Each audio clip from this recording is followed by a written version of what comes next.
Welcome to Big Blend Radio, where we celebrate variety and how it adds spice to quality of life.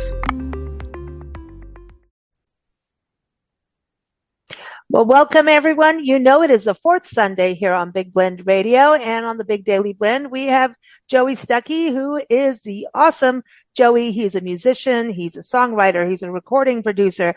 He is the official ambassador of music for Macon, Georgia. Joey, how long have we known you now? Like, I'm thinking a long time. It's been.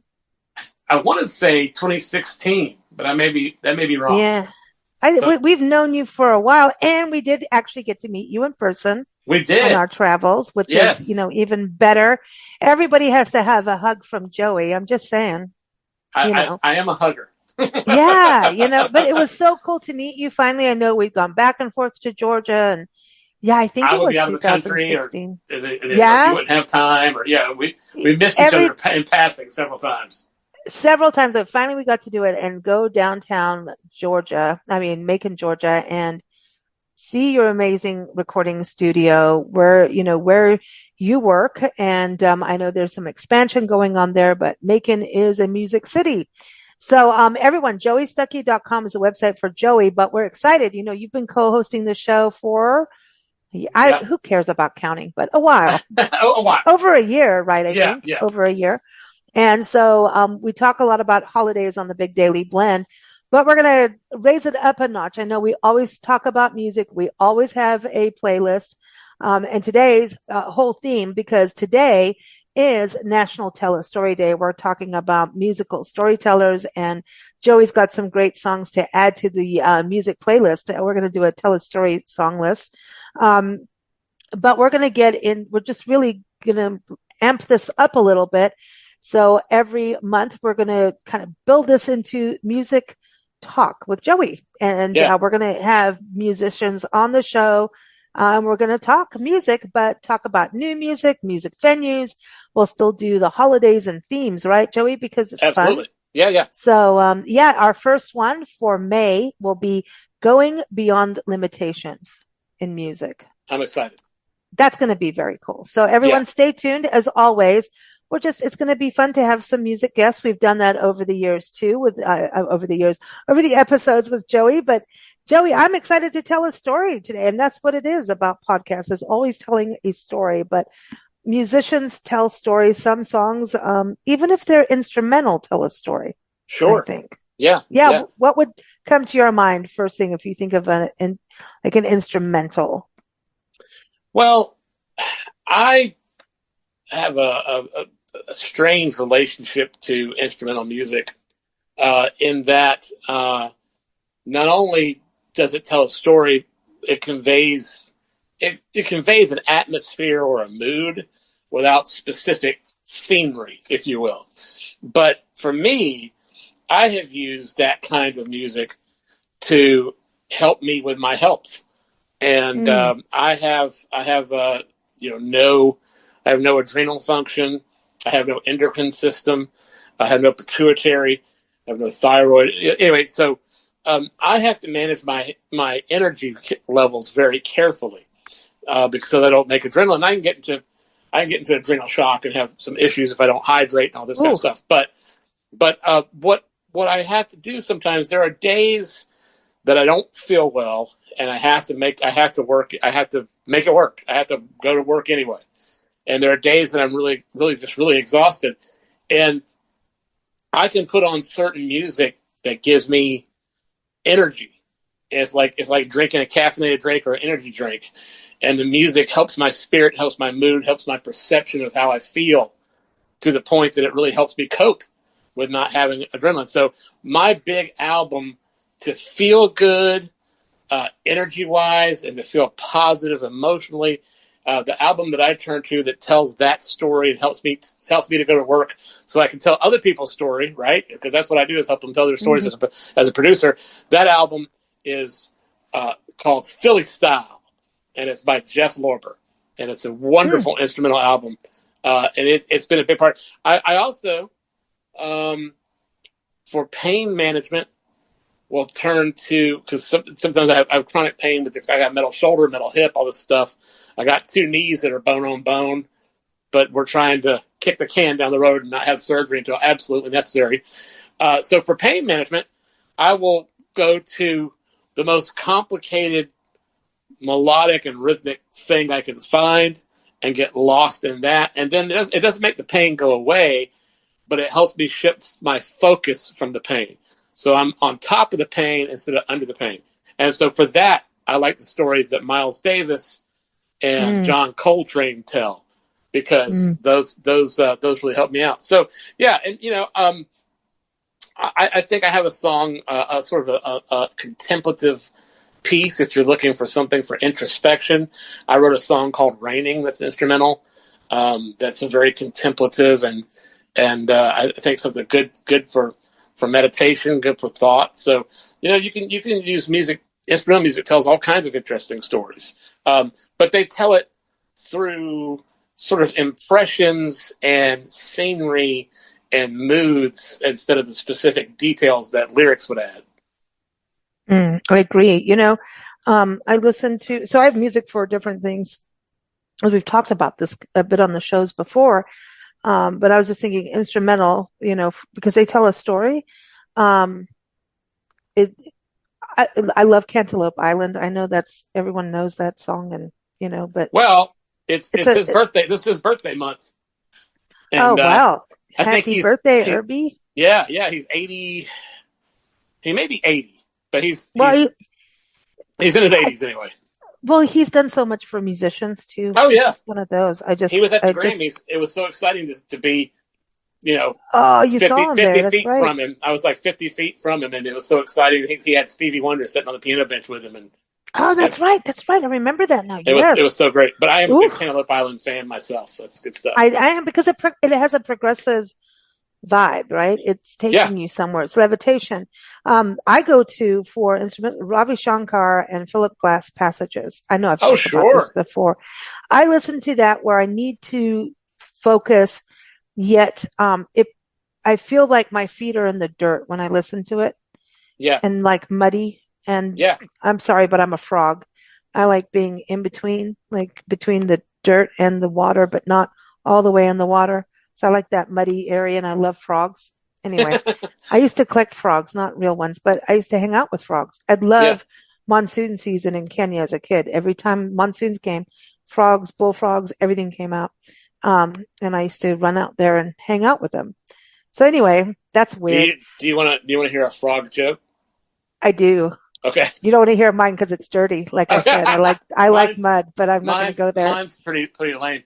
So there was a chicken that went to the library, and the chicken went in and was like, "Book," and the librarian gave the book, and the chicken left. No, and you did not just do that. You did not. You didn't do that. Yeah. So oh my gosh. The chicken comes back the next day and goes, "Book, book," and the librarian gives him 2 books. And so the next day the chicken comes back and goes, "Book, book, book, book, book, book, book." And the librarian gives him, I don't know how many that was, 5 books. And the librarian is getting really puzzled, wondering why this chicken keeps coming in and borrowing all these books and every single day. So the librarian follows the chicken and sees that the chicken goes back to a little hut and goes in the hut, and there's a frog in the bed who's sick. And the frog keeps saying, "Read it, read it, read it." You did not. You did not just say that. You just did not do that joke, but I love it. Isn't it terrible? Yeah, and then everybody on Reddit started talking about it and commenting. Sorry. Hey, but listen, the fact that they got to go to a library is important. Yeah, so, I mean, at least they're reading. Well, at least the library was there for them. Yeah. Just saying. Just got to throw that in there. I know. Throwing just a tad. I love the library. Yeah, me too. I mean, that's where I found some of my favorite music that I didn't know. In my will, when I die, all of my DVDs and books and CDs I'm donating to the local libraries. Cool. I hope they're there. Well, I know. I'm sorry. I'm just an avid fan of libraries. They save so many kids and adults in so many ways. Not only introducing you to new music and reading and take you, sometimes a good story, good music can save your soul of whatever's going on in the life, absolutely, and if you're economically challenged, they save, they educate, they inspire. I really hope we keep our library systems. They're threatened as always. They They've are. always been threatened, I think, They always have been, but now more than ever. Yeah. So, go to your library, support them, please. And, if you Give have us a some chance cash. to, yeah, give them some cash and talk to your local representatives and say, we want our libraries. They're important for our youth and for them to be educated. That's, I think, one of the most important things is that youth have access to these materials and we don't need to ban books either. That's Good. exactly right. I actually have my LeVar Burton says I read banned books tote bag. Ah, So I actually have my banned books tote bag that I carry around with me proudly to sort of do my quiet protest. you, I love it. Well, this, it's all different ways, right? But yeah, I think let's get into telling stories. I mean, we're telling stories, right? This is what we got to do. Yeah. But musicians, it's National Tell a Story Day.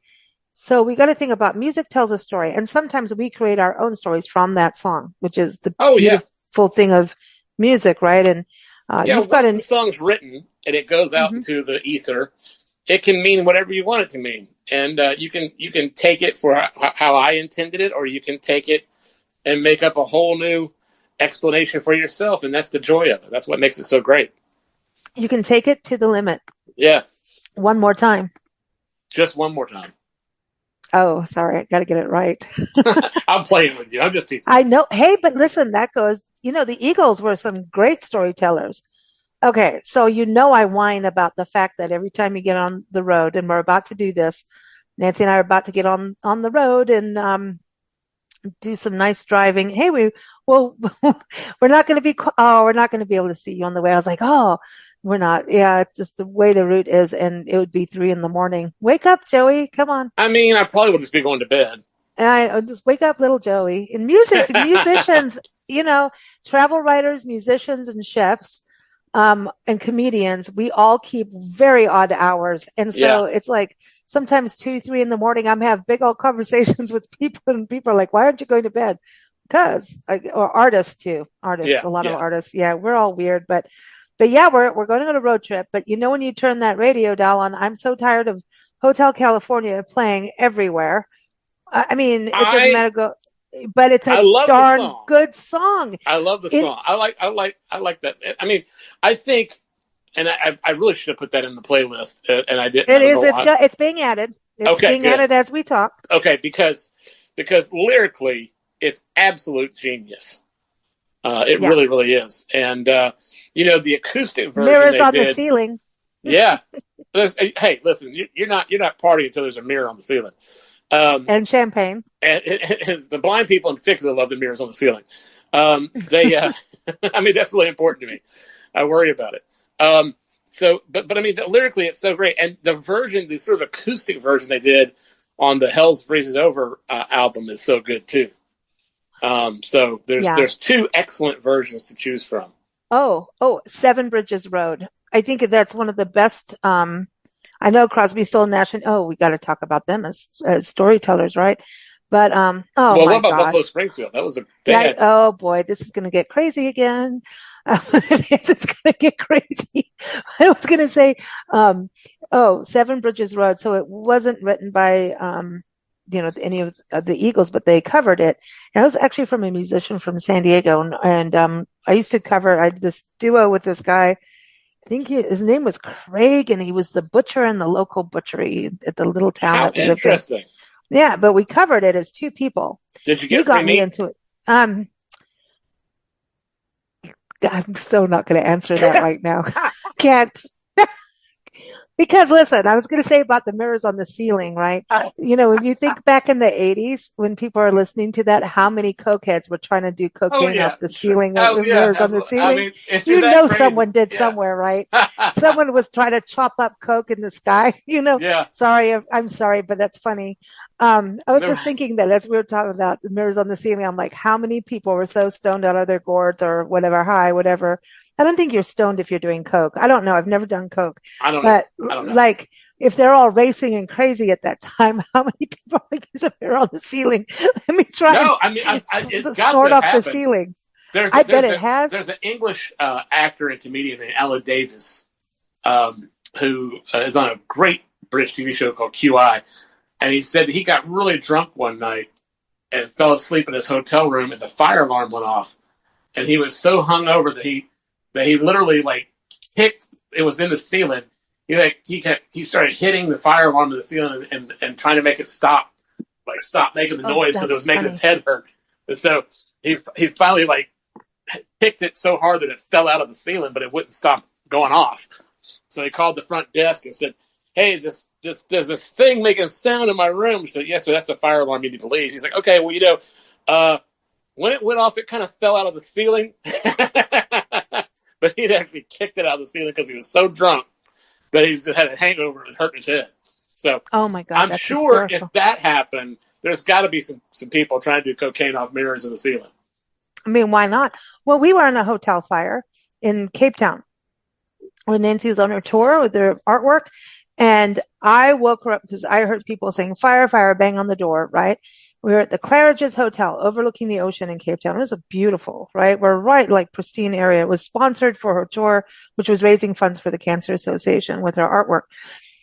And I woke Nancy up and I had two pairs of pajamas on and Why two? we had, I think it was cold. I don't know, but one pair was like, I was like 13 or 14 and I don't know why, but I had like this pair on that I had spilled ketchup in an area that would look like something happened to me at that age. So it was very Understood. embarrassing. I'm just Gotcha. not going to go there, I got but it. it's so funny because I see exactly what I was wearing as like this, as a teenager. Oh, but anyway, I wake Nancy up and tell her there's a fire and I roll over and go back to sleep. Oh my God. Nancy gets me up. We go down the stairs and because we had ordered room service, which we never really did, we never did that. I mean, we were on the tour. We were Too like, expensive. thrifty as heck, Yeah. Yeah. because and we're like, what? And so wallets were left out. I mean, it was bad. It was like we're very like, as we travel, you always keep your wallet, your keys, everything in a bag right next to you. So if anything happens, you grab that bag and it's all there and you know what's going on. Same as your Yep. Yep. computers. We all Absolutely. leave our computers out, but when stuff happens, you don't want to delay over a computer. No. You're going to you need to have it all ready. So, and actually, I think we've gotten really slack over the years on that, but it's a good reminder. And especially as we're talking now, I'm getting a little, there's smoke out there. I don't know what's going on right now, but there's like a fire nearby or something. So if you hear me a little hazy, that's what's going on. I don't know what's going on, but something's going on out there outside. There's like smoke everywhere. Probably the Um, bear's smoking. yeah, maybe. It's the bare necessities light one up. Sorry. Go back in the 80s. But Yeah. no, anyway, we eventually go down the stairs and this is South Africa for you. We couldn't see the fire. Meantime, it was right outside our room. It was the kitchen fire. It was on fire. Oh God. All the South Africans, here we are, all in robes and whatever, are in the bar. They can't see it. So they're like, hey, let's go have a drink. Meantime, Nancy's like, no, we need to get the car out from underground parking because this is Yeah. sponsored. Yeah. And there's fire hoses under the park and they wouldn't even, she was lucky they would even let her.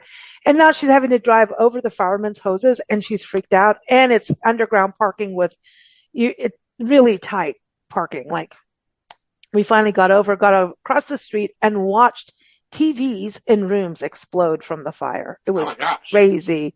Anyway, we had to go in my pajamas, nothing underneath, go to the next hotel where they all provided rooms for everyone.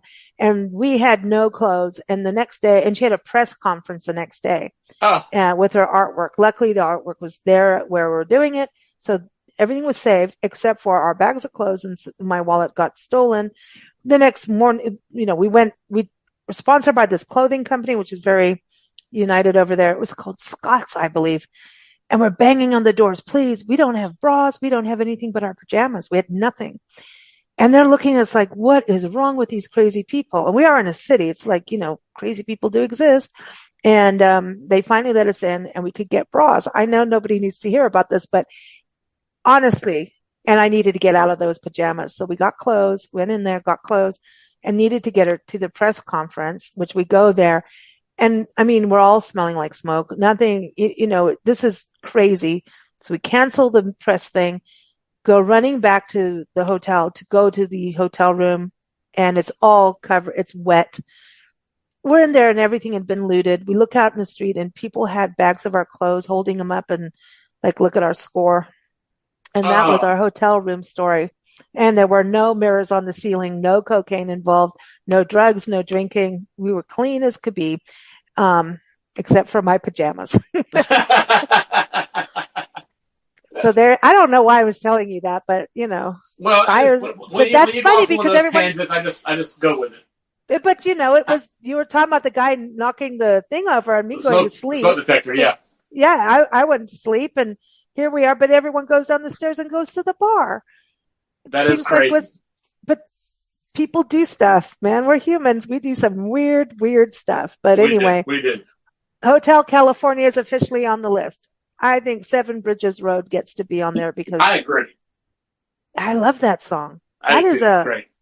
that's a good song with good, um, I wanted to ask you, can we put Joan Osborne singing Long Black Coat? Cause you and I both love that so much. Oh yeah, that's it. Well, just that whole album's great. I think her first album has really fine storytelling songs. One of Us is on there, of course, which is great. Spiderwebs, which is my personal favorite. Um, Okay, we'll put Spiderweb because Ray Charles is in there. yes, I love that. I often when I do my inspirational talks and stuff, talk about being blind, I often actually quote that song Yeah. because the lines are so good and it's so interesting because she's come up with a really clever way of saying be grateful for who you are. Hmm. And it's a beautiful song, really good song. She's on tour still. I mean, she's still performing. She just has a new album out. I would love to see her perform. I would too. I'll tell She's, you who I would love to see him perform, who's also a great storyteller. We don't have him on here, but we need to put him on there. Willie Nelson. And you know a lot about Willie. You know some of his children hmm have been on the show, but he was in Macon, and I didn't get a chance to go see him, but I would have loved to have seen him. Um, and just because he's just such a great writer. what's your favorite? We're gonna put Willie. We have to put Willie on. You can't. He's one of America's. You've got Jolene, which is I honestly, he wrote "Crazy" for Patsy Cline, so that's a great song. But I like "Blue Eyes Crying in the Rain." I think that's a great song. "On the Road Again" okay. is a great song. All musicians can relate to "On the Road Again," Okay, um, let's do On the Road Again. I like and it. you can too. Yeah. Okay. So Willie, we got Willie, Yeah. but his son Lucas. Oh, well, Micah is really cool. I mean, then there's Bobby, his sister. Um, the whole family has got things going on there. But Lucas with his band, he's got a new album coming out with Shooter Jennings. And when we interviewed him, he was on tour with Shooter Jennings, and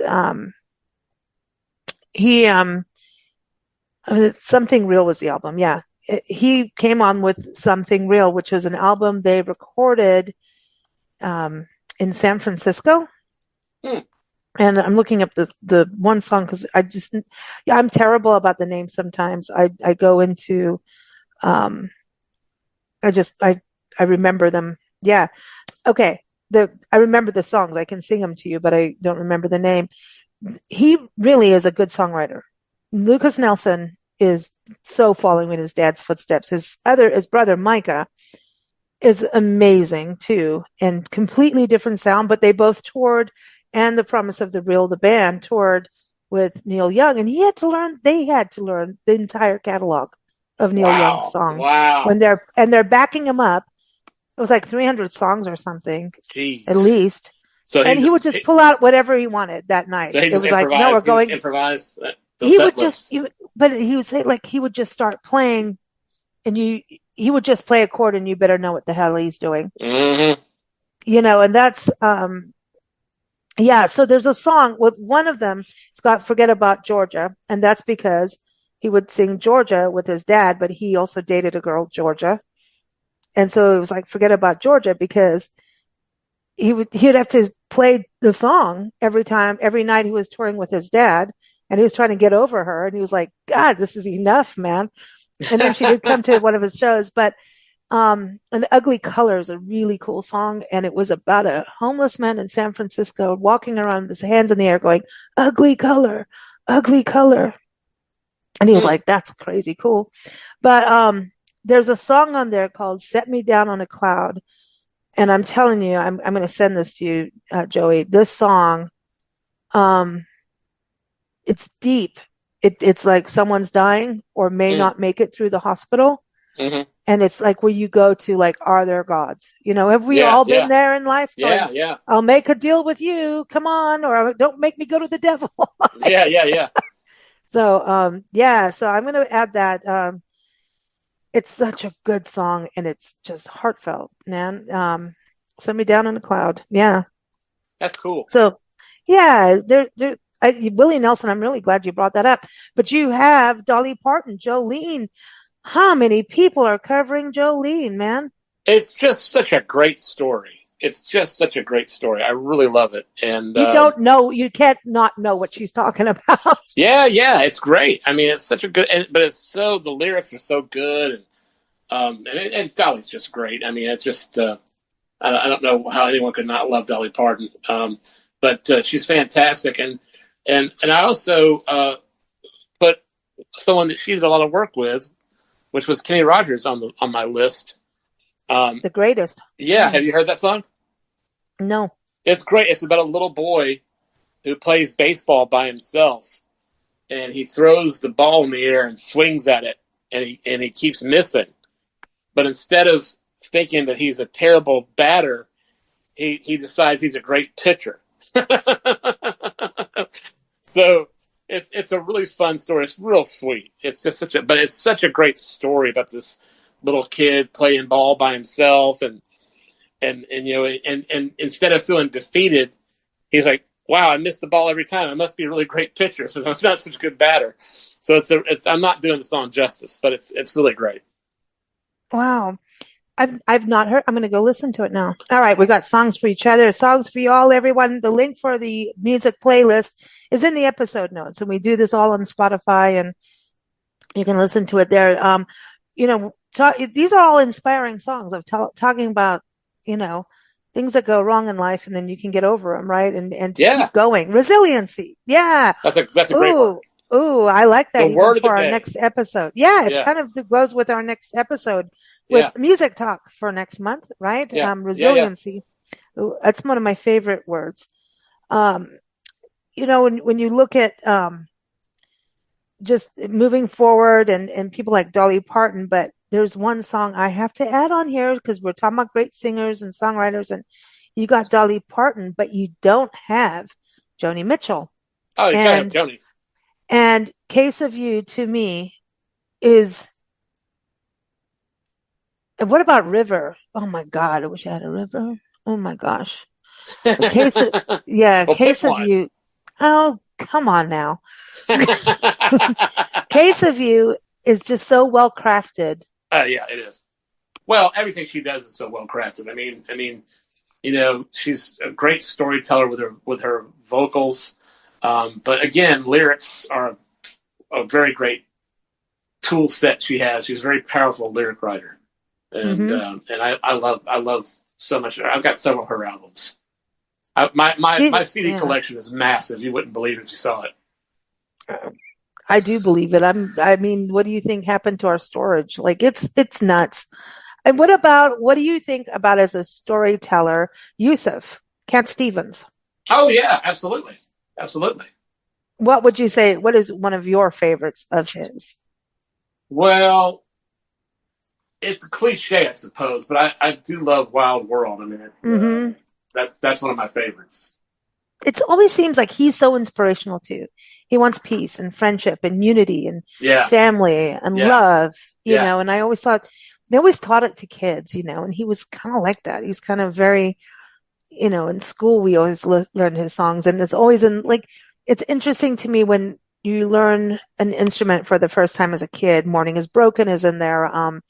There's just certain songs that are always the beginning songs of learning a musical instrument that they put in. yeah. And it's ones that are catchy and simple, but these songs last over time, Oh you yeah, know? Yeah.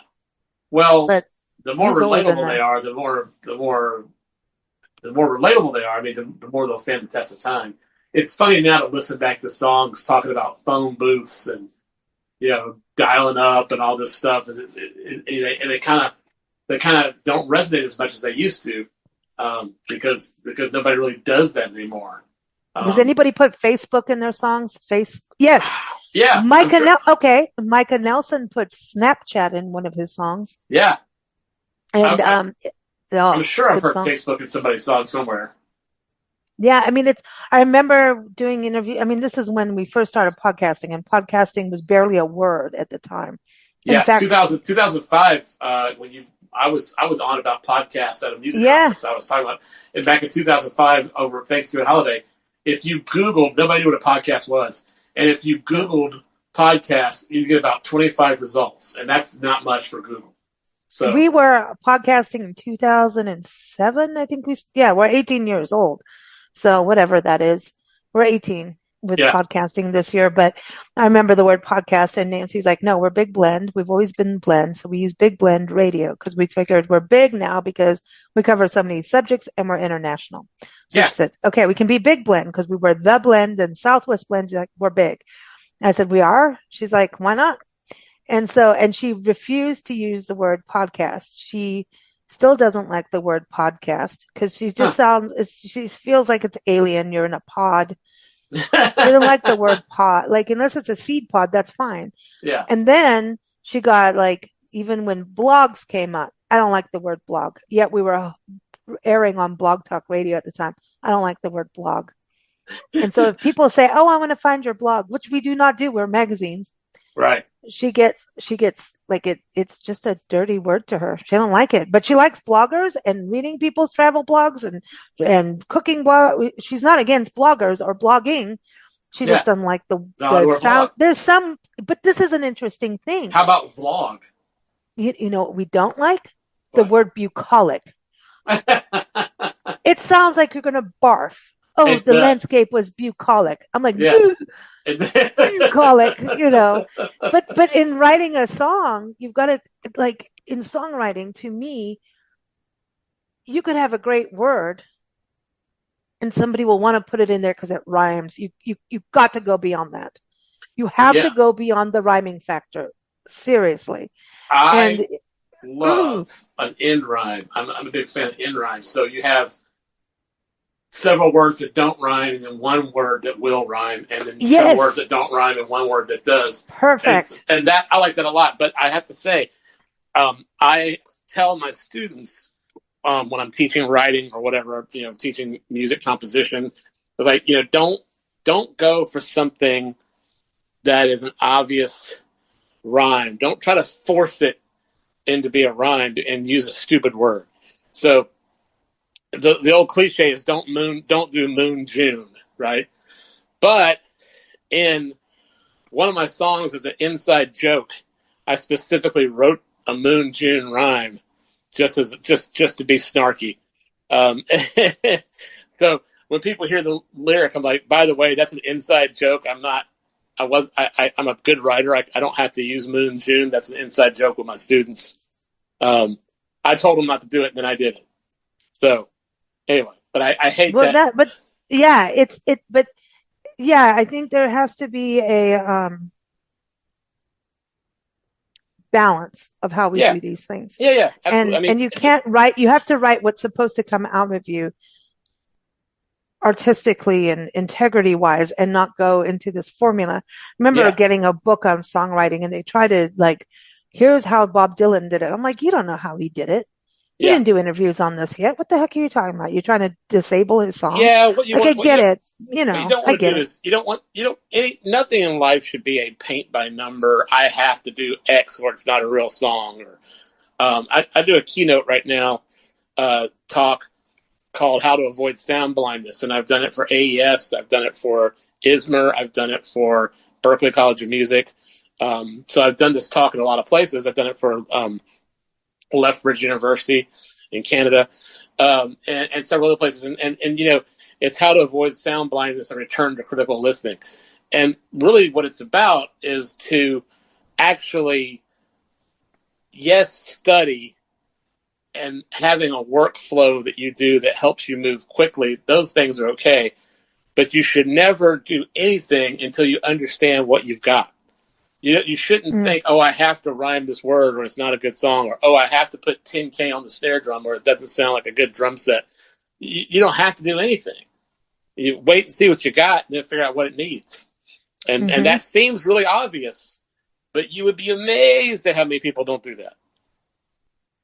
Yeah, that's the thing. I think it's the same thing in writers. I interview so many writers, and everyone's process is different. Some like to Right. edit as they write, and I'm like, dude, I'm too scared. And yet, the Virgo in me likes to edit everything, right? Yeah. I Annoying. like to write. The way I Get write it is out first. Yeah. I write as, I let the inspiration take me as far as it will go.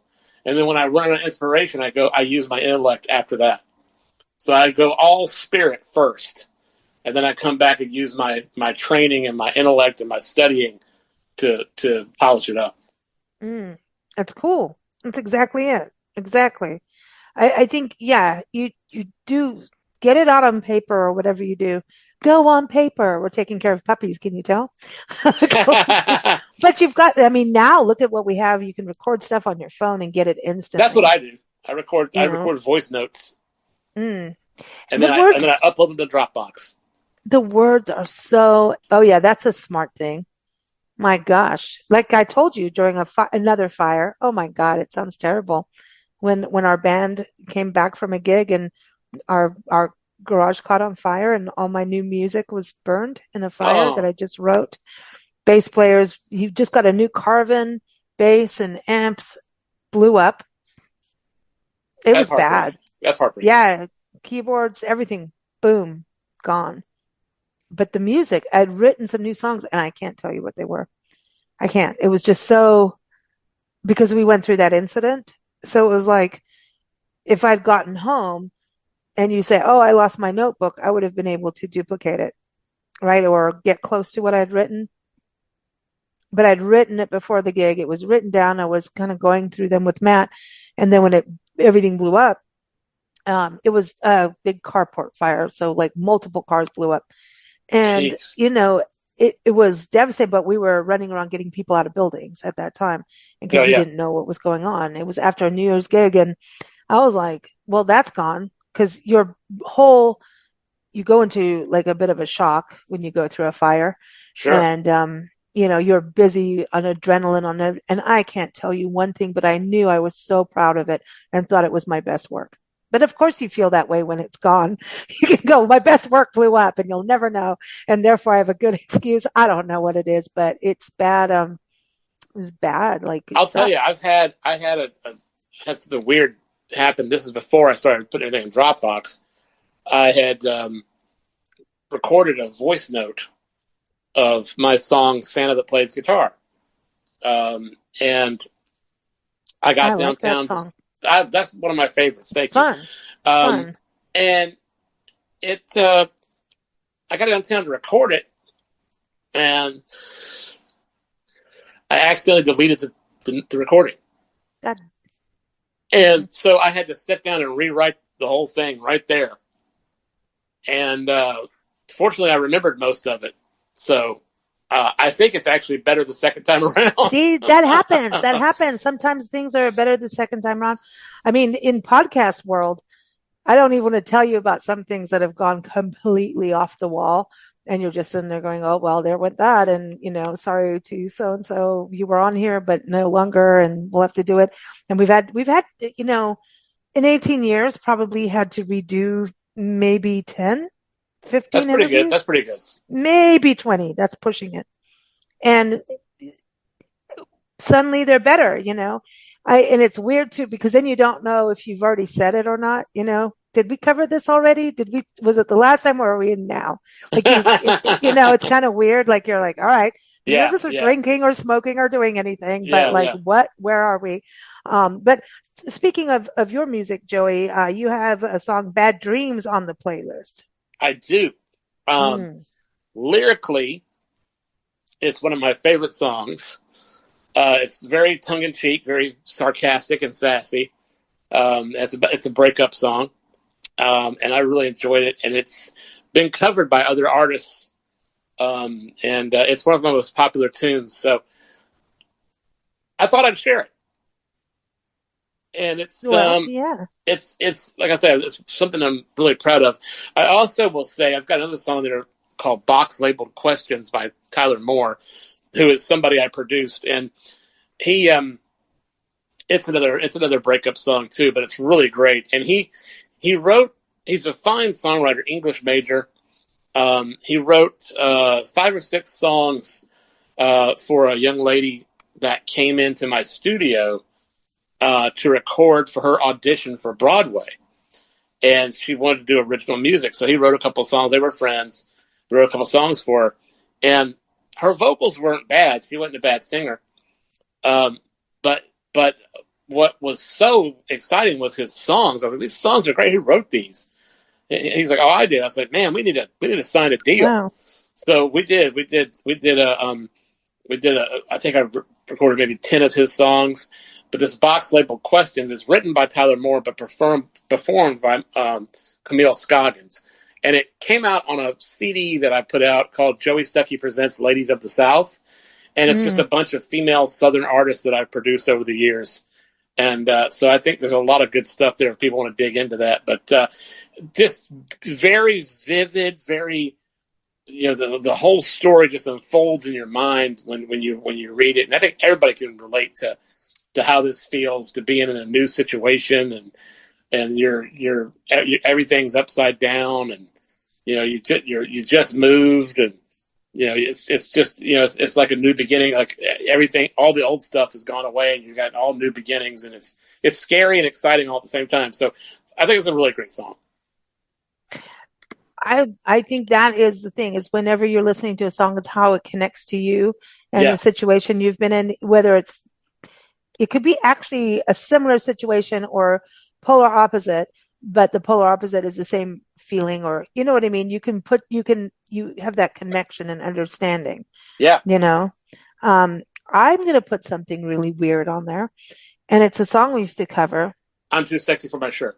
No, St. Okay. James Infirmary. Now, who's that? Who says that? Louis Armstrong, actually, because I was just looking it up because I've listened to it. It's like one of those that it's a standard, blues, some I sort of don't remember. jazz. I have not heard this song, so I will have to. Oh, I went down to the St. James Infirmary when I saw my baby lying there. She's basically in the mortuary, man. Oh, nice, cheerful. I like it.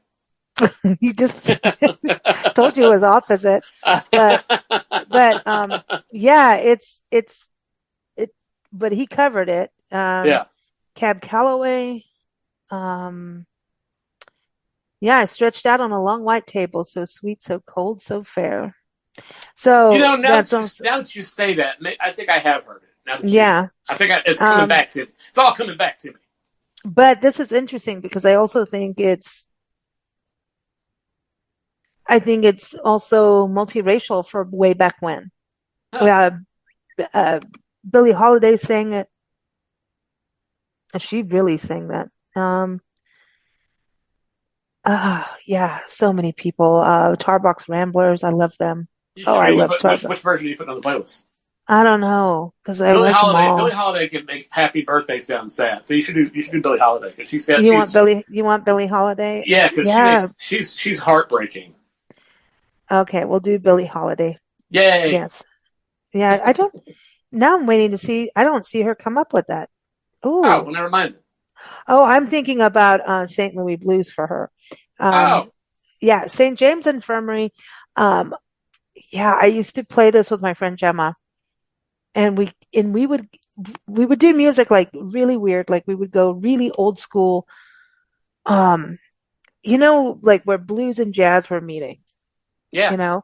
And then there was an era where blues, jazz, and country were touching hands, not quite holding hands, but touching. And it was, I think, banjo had a lot to do with it. And so she would sure. play guitar kind of like a banjo in a way. It was very interesting. We did this, we changed accents. I can't explain this, but it was Hmm. just, we went into a void, like a era void, and we'd watch those old movies and old, I don't know, but we just got into very old school sounds. And if you think about even announcers, they had different accents back then. That's true. That's very true. And so she would do that kind of stuff, but I taught her more of the blues stuff. And then she had this whole other Americana, like, oh, the boys and girls, like, I'm like, I can't do that. I can't do it, as you can hear. But she could do this whole other, it was just weird, but we would, between us, have this weird variation of what the sound was in that era. And it was very new to me. I knew blues, really well, but mostly like blues. I obviously learned a lot more when I got here, but the sound to me of blues was from Africa. So Right, like, right. and where do you think it comes from? But even the banjo playing is, African music, Absolutely. that we Bela need to Fleck did a remember. wonderful series on PBS about the origins of the banjo, and it's great. Hmm. Yeah. And when you think about when we talk about storytelling, yes, you can talk about it in rock, but when we go back to these old songs that, like Moon River, that's one of the most iconic in the American songbook songs, Oh yeah, you know? yeah. So the storytelling to me is about a song that you can relate to. And there's some songs that are, metaphoric and Sure. over metaphoric to a point of like, what the hell are you saying? Like, I don't care. Like, I don't know what you're talking about. Like, you've gone too far. Maybe you smoked a little too much weed when you were writing it. I don't know. You know what I mean? So it just Yeah, gets I think and REM is guilty of that. I'm like, I am very like, I love poetry. I love poetry. I could, and I love it when it's a mystery, when you need to make it, what does that person mean? What does it mean to you? Yeah, And you can reread it the next day and it means a whole new thing. Now that's yeah, some cool stuff. yeah. So musically that can happen too. And sometimes songs just, like I was thinking about, when we think about storytelling, like what's going on? Linda Perry, look at her as a songwriter. Holy cow. You know, Linda Yeah. Perry isn't she a producer now mostly? I think that's true. Um, Yeah. mm. Well, we went all over the place there, but I do love those old songs, like Moon River. I'm putting it on the list. I do. I love the old songs where you could understand the lyrics. They were catchy and you could hear them and they were so uncluttered. I don't know. Sometimes maybe it's just I've heard them so much that they feel comfortable, like an old jacket that you don't want to get rid of. Yeah. But that's what No, I music mean is to there's me. something to that. There was something to the style of the classics. I mean, like Irving Berlin and you know and Oh, blue. Oh my gosh. Talking about, what's it? Rhapsody. What's the Rhapsody song? and Oh, Rhapsody in Blue. oh my gosh. When we're talking, yes, that song, doesn't that just move you? It does. I don't know. I know it's old, like, and everybody's heard it. Well, there's nothing wrong with being old. I mean, there's you can have stuff that's well done. Holds up, holds it can be timeless. That's talking about poetry. I mean, that's why I put Leonard Cohen on my list because he's really more of Oh a yeah. poet. Hallelujah. Oh my Yeah, gosh. he's really more of a poet than he is a singer. But Hmm. his lyrics are so good. Um, Yeah. I You mean, put Living on a Prayer with Bon Jovi. I Like, did. I did not expect that from you, but Well, hey, it's a it's great actually really, story. you're It's a really great right. story. Yep. Yeah, it's a really good story. Yeah, and I have some hip hop on there as well. Yeah, I've you got have I've got Eminem. Eminem. Yeah. So Well, there's a he is a storyteller. I think it's hard, sometimes if you're not into hip hop and if you don't understand the culture of it in the background, but go back in the 80s, right? oh yeah And if you go back in the 80s to the original, like 70s, it's really the 70s actually, when I think about it, isn't it? When you think back, I don't remember it until the '80s, but then I was just a kid, so I I don't think know. Maybe me too, late 70s. Well, because like in Africa, hip hop was there, yeah but it wasn't until like scratching of the records and stuff, and that was going on. That was going on when I was a teen. yeah. So that'd be the '80s. Yeah, it was early 80s, maybe. Yeah, mid 80s. And, some of that was easy to catch on to, but then it really got like heavy Oh and yeah changed up a little bit. But if you want to learn hip hop, go back to the beginning, just the same as blues, right? Go back to the very beginning, the raw pieces that were there, and you'll start to get it, you Yep, know? totally. I mean, some of that amps you up and it's telling stories. Hip hop is poetry. Oh, big time. Huge, huge poetry, man. It's like the beats, but it's beats with beats, like real I'm beats. a big Kendrick Sorry. Lamar fan. I mean, I think his work is Oh really, God, yeah. I think it's really good. Of course, he uses a lot of jazz and stuff in his work. So, also like Robert Glasper, blends a lot of hip hop and jazz in some really interesting ways. It's very, very good.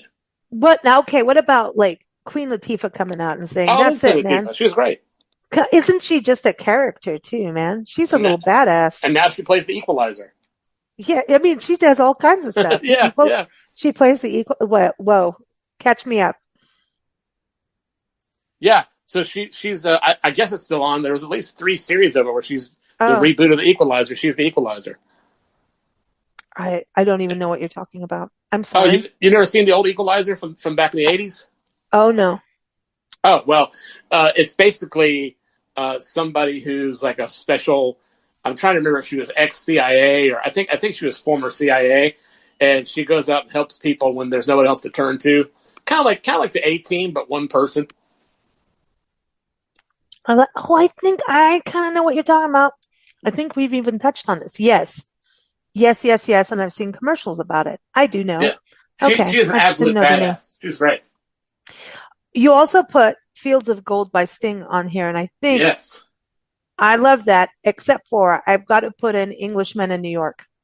Oh yeah, that's a good one. It's the beginning. It's the beginning. Okay. So what's been really cool is we're talking about storytelling through pure music, no lyrics, and then lyrically amazing stories, right? Yeah. Both. But like if you listen to the beginning of Englishman in New York, that boo boop boop, like I'm not doing it right, but damn, that's good. Like I don't know. I don't know how to explain that to anybody, but it's just, there's this I always felt like an immigrant everywhere because I've been Yeah. an immigrant everywhere I live. Even Yeah. coming back to America where I was born, was an immigrant. Like Yeah. I didn't sound like anyone. I couldn't do the money because it's all green and the same size. Um, it was a new country for me. Yeah. Culture shock and so Englishman in New York, like I'm not an English man and I'm not an English woman, but I got English woman descent, but Right. history. But yeah, I always felt like I'm always that person out of place, yet connected at the same time. And that song as a kid resonated with me for that Yeah. reason, that I always Uh, felt connected yet so distant wherever I yeah. am. Connected but separate. I understand. Yeah. It's a great song. It makes a lot of sense. Mm. But Fields of Gold that is good. Yeah. That's one of the most beautiful songs that I've ever heard him do. I mean, it's very romantic. It's a great song. Well, it is romantic. I've had good times with that song. It's a good song. It's a good, solid song, and it will last. Well, that's where 2,000 miles, Chrissy Hind, 2,000 miles. Oh yeah. That, yeah, we got to put that in there now. These lists get really big, Joey. Well, we You just know, keep adding. It's hard to. You sit down and try to think about it, and you go, "Oh, I forgot one. Oh, I forgot one. Oh, I forgot one." yeah, it's like here. Well, then when I start putting them on, oh wait, I'm going to add this one now. I'm going to add that one. I know Joey will be fine with that. Yeah, I know. absolutely. Well, you put fancy, and I really, really am glad you brought that up as a song with Reba Oh my McEntire gosh, singing. talk about That major is storytelling. that is probably like if you I mean, you got to get something checked if you don't understand that song. Yeah, It's like Jolene. You got to yeah, get something. Those Jolene and Fancy need to go like side A and B, yeah, yeah, yeah. That and Reba is like a strong woman, man. She's been through. Oh gosh, yeah. Isn't she cool? Multi-talented. We're going to go possibly. I think it's part of our schedule when we go to the Jefferson Highway Conference coming up in June. Nancy and I are going to be speaking there. Oh, Oh nice. dear. Yeah, yeah. And we're going to go to Atoka where she Do has you a have new club. slides? Are we going to do slides? Yeah, you're gonna have slides for your presentation, or are you just gonna talk like a panel, I or what? can't. Yeah, I can't do that. No. I know I people. I No. have slides because people are visual learners, and I think it's hilarious for a blind guy to use slides. You're So using slides, so you do the little clicker. Do you hold the little clicking thing? I just hit the next button on my computer. Oh, yes. Oh, does your computer have braille things? Because don't they do that on the keyboard? Have You braille? can buy a braille keyboard, but I don't. I learned to touch type when I was 7, so I don't need that. But you can buy Well, one. You can buy one. Yeah, yeah. okay. Well, I'm you got it. special. I'm special. Yeah, you got, Um, hey, the way you showed us around your recording studio, I was like, if someone met you and didn't know you were blind, they wouldn't know you were blind well, it's funny in you the say that recording because there studio. was a band that recorded with me for 3 days, and around the middle of the session, uh, probably we've been working a day and a half, 2 days, something like that. And this guy said, "Hey man, what is? I've been meaning to ask you, what is that?" And I was like, "I don't know what you're talking about." He's like, "That over there." I was like, "Are you pointing?" Yeah, what's that? I was like, "Dude, I'm blind. I don't know what you're pointing at." And he's like, "What?" And Oh my God. he goes, "Oh That, my god, that explains so much." And, oh, and it turns out he was pointing at I had a mannequin head in the oh corner, yeah. and the mannequin head is part of a microphone system called a binaural microphone, and it was in the corner just on a mic stand. So there's just his head on a mic stand sitting in the corner, but I didn't know what he was talking about. Wow. But That's he'd been amazing. working with us. He'd been working with me, a day and a half, 2 days, and didn't know. And I didn't say anything about it because I just thought everybody knew. So, That's it. Yeah. That's wild. I wanted to ask you, because the Jefferson Highway brought this up to my memory. Iowa is home to the Surfside Ballroom and Mason City. This is where the music died, the day the music died, with the Big Bopper and all right, Buddy Holly. And so I thought about Don McLean and American Pie. of course, Is that not a song that's a to, killer storytelling song. that is, that It's came up? long but good. God, it's long. Yeah. You know, I've it's heard that before. it's long. I mean, I wouldn't do that as a band unless you needed to like No, extend no, something. no, It's no. good to learn if It's you a great needed to song. kill time. Yeah. It's good to kill time on, but yeah, isn't that wild? I mean, if Like, you're playing jazz, you can do a 10-minute riff on something, mm, and it doesn't get old because that's kind of what they want to come hear. They want to hear you well, take, not you know, if I'm playing the guitar. well, Um, but I mean, it's like if we play, I don't know, make up something, Sunny Moon for Two, for example, Sonny Rollins tune, 85% of it is me taking a solo. And or different band members just improvising over the chord changes and stuff like that. So, mm. You could um, do that with Whipping Post, man. Whipping yeah, Post. yeah, You got, oh, let's put Whipping Post. Can we put Whipping Post on there? of course, Because that's I a good think, good choice. yeah, let's put Whipping Post. Um, you also put Band on the Run, Paul McCartney. Yeah, That is a good song. That's it's a cute. good storytelling song, but what's so interesting about it is it's almost an operatic piece Hmm. because it has so many different movements. And I think musically it's very fascinating too. It tells a lot of stories with the sounds that they use, the horns and the synthesizers and the acoustic guitar, and just it really is an evolutionary piece. It goes from one thing to another thing to another thing. By the time it ends, it's a completely different song than how it started. Yeah, Um, because then it does that big, drum thing, and then and then the dead, yeah, yeah, yeah, searching everyone, yeah. yeah. Oh my gosh, you're right. That is so brilliant. Well, Paul It, McCartney is a genius, oh, he honestly, is. and sweet. Isn't he the sweetest human in music? He really seems like a sweet Golly. guy. I mean, I don't Well, know him, but Jolene, he not seems that way from Jolene. afar, huh?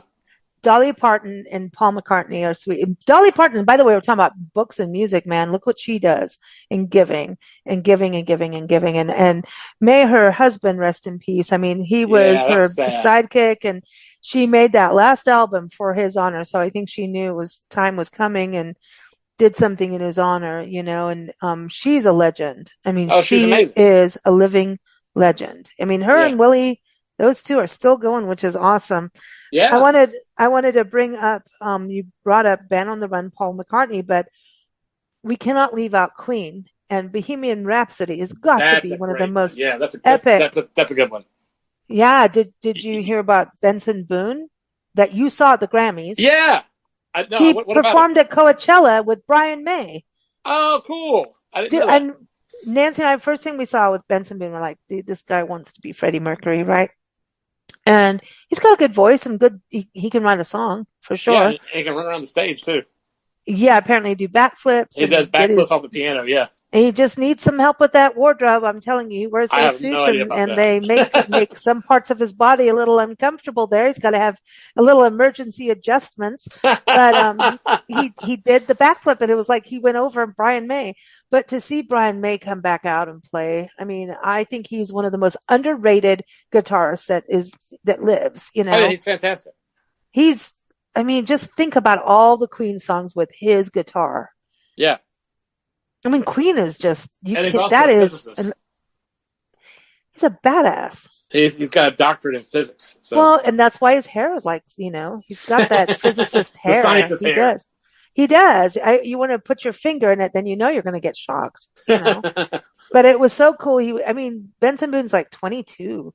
Yeah, he's young. And when I saw an interview of him when he first auditioned for American Idol, fresh, young face, very young, like young face. His face is young, ruddy cheeks and so kind of just natural. He's a natural. He's like born, he had only been singing for a year and he's 22. So he's only been singing 4 years Hmm. and doing music. Isn't that wild? And he's doing well. But a good attitude. Nice. Oh yeah, Clean, not with all the drugs and all that stuff. yeah. Clean, The good. music's enough. Yeah, it's cool. Yeah, I think so. I think if you're going to be addicted to anything, nature and music are the two things, you Absolutely, know. Um, let's see what else did you had. Oh, Van Morrison. my You hero. got Yeah. I they're doing a biopic on him. Oh, are they? Cool. Yeah, I'm excited about that because he doesn't do very many interviews. He hates He journalists. does hate interviews. Yeah. And you know He. what? Him and I share a birthday. I didn't know that. How Yeah, cool. that's why we're picky little Virgos. So and so's. Yeah. Well, Well done. Well he done. Well said. he's one of my great inspirations, and um, he's really just such a fine writer and a fine singer. And yeah, by all accounts, he's not a real big fan of the interviews and stuff like that. And kind of a grumpy, I would depressed love to have him Irishman. on a show though and let him be grumpy and just poke him and Yeah, let him get all grumpy yeah, and just like poke him and let him go. Wind just him up let and him watch him go. run. But he does. He's some crazy. He's done like the anti-COVID stuff. It was like he got pretty like he just don't mess with him, man. He'll tell you off. He's a crabby dude, but his music is. I mean, he's the Irish blues, and the Oh, Irish are good big at the time. blues. Absolutely. Irish, God. Well, that's why Oh, what I a also have you two on my list. yeah, you do. All I want is you. You two. Yeah, That is a good song. I mean, Oh man. I just love the line and the promises we made from the cradle to the grave when all I want is you. Mm, That's a good line. that's a wedding vow right there. Yeah, yeah. And Angel in Harlem is my favorite.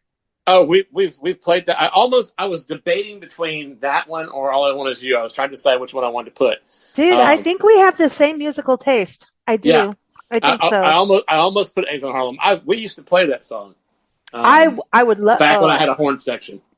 oh, no way! Yeah, Like when horns come in, yeah. and that song they have good that horn section.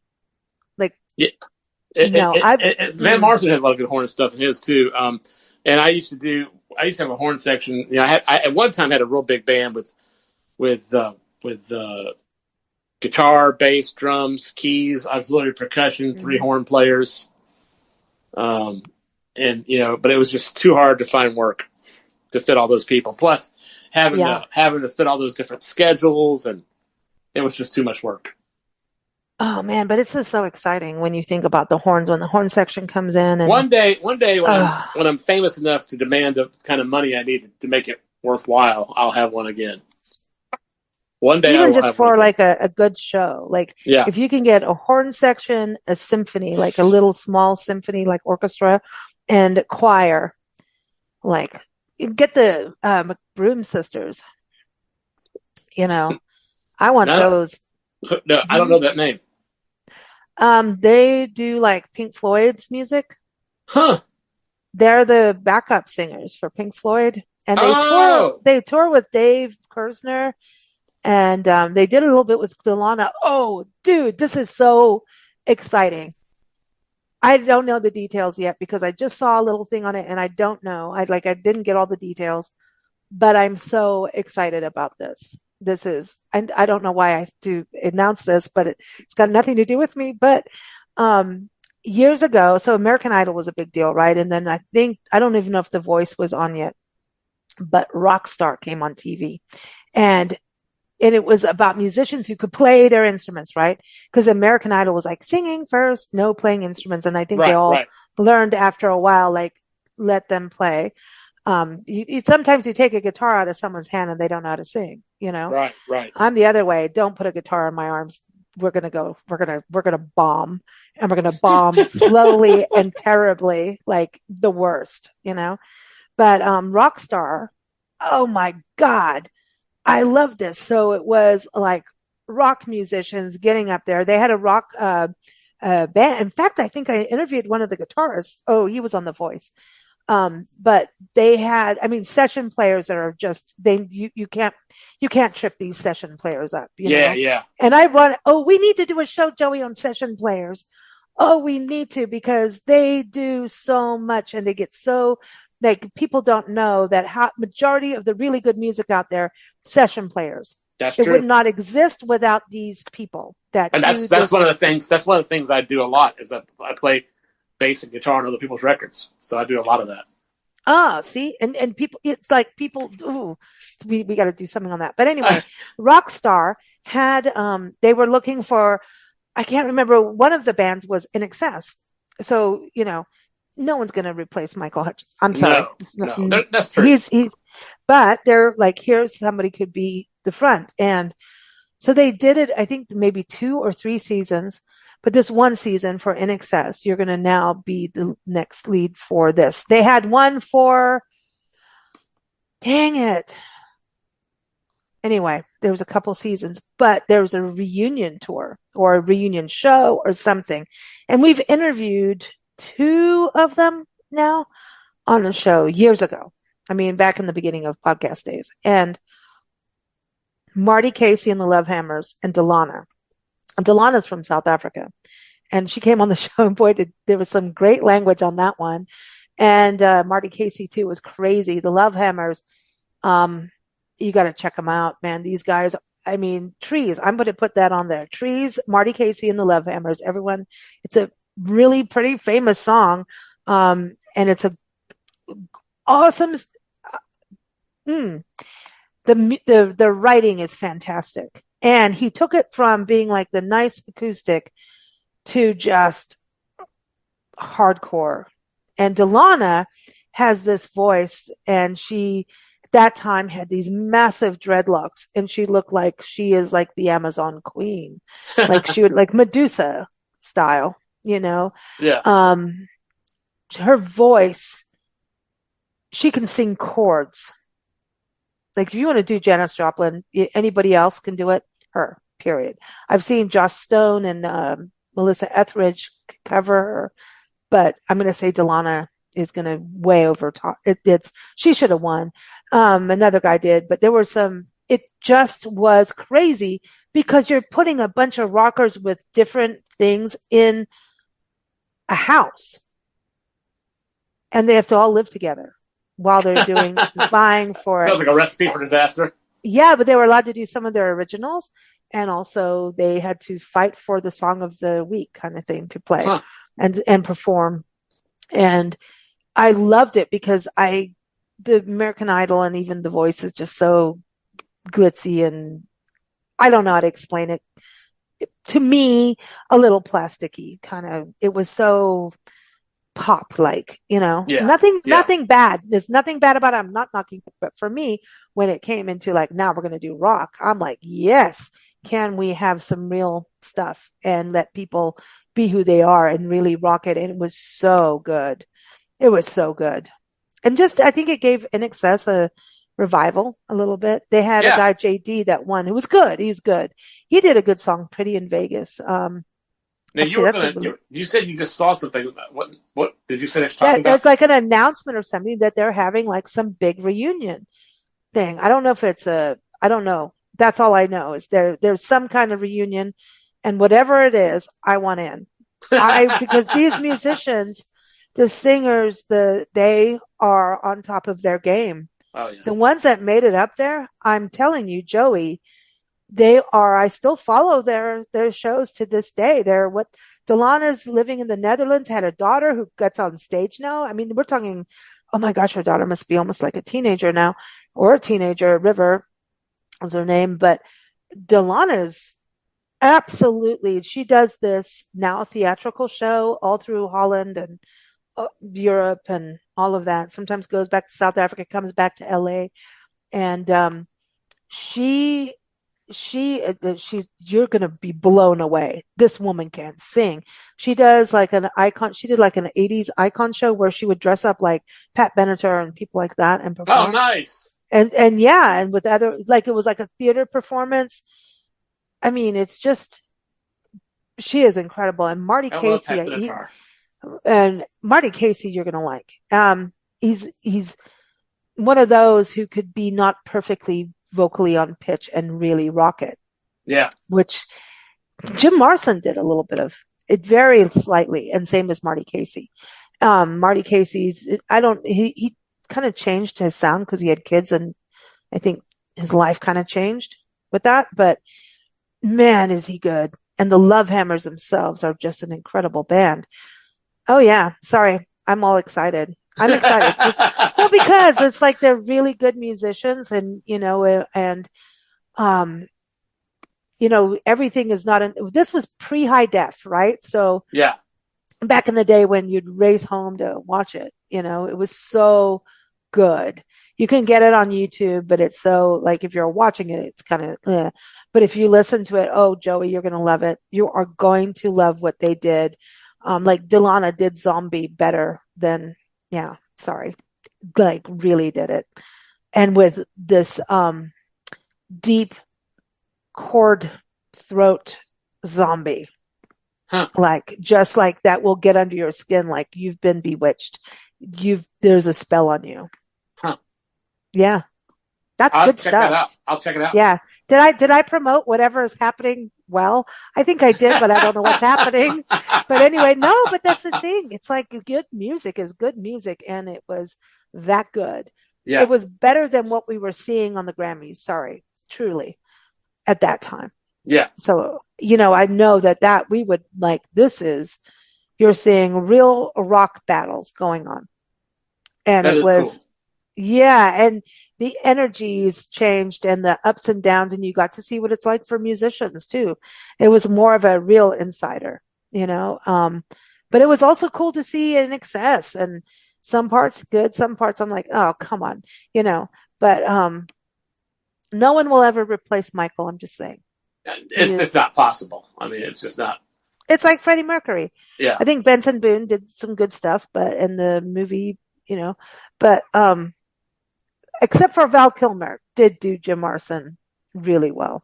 Yeah. That was a storytelling as opposed to trying to replace the front He man. sang all the music. Oh, did he sing it all by himself? Yes, he took a vocal coach, went to a vocal coach, and he sang every word in that movie, that Oliver Wow. Stone movie. Wow, that's cool. And that's what blew my mind on the Doors movie. Yeah, and it's funny because it's so hard to replace a front man, and people try, and it's hard to do. A few bands have done it successfully, but not very many. Yeah, Fleetwood Mac is over because you Yeah, can't take one of them away. Like Christine McVie, oh, Songbird, oh, we got to put Christine McVie in there. I'm sorry, yeah, she was great.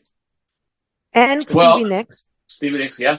I saw a documentary on Stevie Nicks making one of her albums, and I would have brutally murdered her in in the studio because she's so like so much time was wasted just fooling around and like Was this when she was sober though, or not? I don't know. I think she was sober, but so much, and then she's like, "Hey, I like it better when you did that, what blah blah blah, whatever you did." And I'm like, "That's so non-musical. Like that's so like the words you're saying are so nebulous. They don't mean anything to me." It's like I was like, I would have had to. I would have just. It's just like U2. I love U2, but I watched documentaries of them making records, and they spend 6 months just kind of farting around, and I'm just like, oh my god, I'd kill you all. I was like, Well, no, it's true. That's why, Lindsey Buckingham and her didn't get along. He was yeah. just like, get on with it. Here's the sound. Here it is. I mean, it's just like I think you should leave room for inspiration in the studio for sure, but you should come in with at least 75% plan, and and not be. I mean, there's no point in spending $10 million on a record, because you're not prepared. It's crazy. I mean, those big budgets when records were costing so much money. And remember, the artist is not getting a free record deal. Those record deals are not free. You pay for those. Yeah, It's just, you do. You don't pay for it up front, but it's really the record label is basically like a bank They that own promotes you. you. They own you. And so you're going to pay all that back before you see anything. So See, it being behooves independent you, is better. Yeah, Yeah. it behooves you to come in and run a tight ship. And that doesn't mean not to have fun. It doesn't mean not to have room for inspiration. But wasting a bunch of time just kind of farting around with no ideas. I mean, the big bands used to do it because they could afford to do it. But it just, Beatles were the same way. I watched the Get Back. And I was like, man, I would have beaten John and Paul and George into an absolute.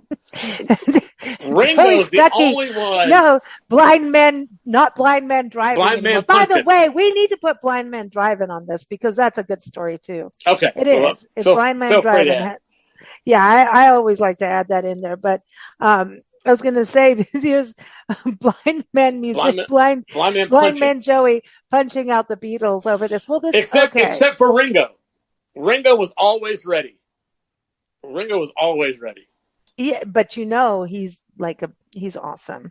I love Ringo. I've seen him live. Not the greatest singer in the world, but hey. But that's the thing. I said some people can get away with it. It's how you tell the story. That's right. You don't have to be the best singer to tell a story. Yeah, that's You don't true. have to be the best musician. It's about how you. Well, that's why we refer to these people as artists, because the art is more than just the mastery of the technical side. And you can have people that are technically brilliant but bore you to tears. And you have people that are technically not brilliant and make you cry or laugh or whatever. And so it's ideal in a perfect universe, you'd have both. And so that's what I shoot for. But I never shoot for technical perfection if I can get emotional truth. So I'll take the human emotional truth over anything else. But ideally, we get both. Sometimes you don't, though. I mean, it's just and you should never make somebody try to be something they're not. And that doesn't mean you shouldn't practice and you shouldn't try and you shouldn't learn. You should do all that, but you should never try to make somebody into something they're not, because that will be disingenuous and nobody will like it. Agreed. And if you don't agree, Joey will come beat you up. I'll come punch you out. I got anger management issues. And then you'll have to go to St. James Infirmary. That's right. No, I mean, I hate to say that, but I just can't stand people wasting money in the studio. Because I take it as a personal responsibility when I produce your record. I take it as I want to be a good steward of your money. And I want to see you spend that money wisely. Because if you go in the studio and waste a bunch of time and waste a bunch of your money, guess what happens? You don't have the resources then to promote the record you just made. And so you're gonna sit around with 5,000 CDs in your closet, not doing you a bit of good, because making a good album is just the first step. Then you got to promote the album. and you need to spend at least as much on the promotion as you did on the album. So, to really do something well that's going to benefit you is going to cost you, some money. And you can't afford, unless you're just independently wealthy, you just can't really afford to not come in and take care of business. I always think some restrictions are good because it makes you get to the point. I think so too. I think limitations are good, because limitations are where you find inspiration and you come into new ideas. Limitations can really inspire you and make you creative. And I think that's really good. And that's how we're going to close the show, because you just led us into next month. That's right. Then we're going to talk about, using music to move forward, going beyond limitations, right? Yep. Resiliency. So, everyone stay tuned for that. Every fourth Sunday, Joey is here talking music, and that's what it is. Music talk. I mean, we've been doing that anyway, but we're just kind of making it a little bit more official and bringing some musical guests on. And it's going to be, we're going to hear new music. You're going to hear about that, which I think is also great when you can tune into new music and all that good stuff. So thank you, Mr. Joe. We also have instituted a new no clothes while you're being interviewed. So that's going to be a new thing. So I'm excited. I'm excited about that. That's funny. It'll be freewheeling, because I just think we'll have a more honest discussion if people don't have clothes on when we're interviewing them. So, well, I mean, that's going to be, really difficult for you to deal with, Joey. I can sense it's the force. Yeah, I don't have to see it. We don't do video anyway, so right. No, I could be nude for right now. That's for all you know. Well, gee, Joey, I wish you could see what I'm wearing right now. Can I tell you the truth? I'm wearing Cookie Monster pants and a T-shirt that says, "I can't believe I have such a wonderful mother-in-law," which my mother-in-law gave me. You know what? That's it. That's perfect. All right, now that's how we're going to close the show. But I'm wearing nurse's pants, so there you go. Scrubs. Nancy and I wear them. That's our travel gear, because we deal with animals and travel. I have to say this last thing. I swear I'll leave it. But my wife wore scrubs most of her life, as because she's an advanced practice nurse and a midwife. And when we first started dating, people would say things like, "Oh gosh, Jennifer, I didn't recognize you with your clothes on." But what they meant was, I didn't recognize you not wearing scrubs. That's funny. You can imagine when you're first dating and people keep going, "Oh, I didn't recognize you with your clothes on." You're thinking, "Man, what are they doing in the hospital?" I mean, it's like exactly. So that's anyway, funny. I know, but now we'll leave. That's how Nancy and I travel, though, because we deal with pets and animals, and and travel, and red wine is involved. Red wine. I mean, yep, that's it. And when you're traveling, you don't need restrictions. Or maybe you do. I don't know, but I'm trying not to.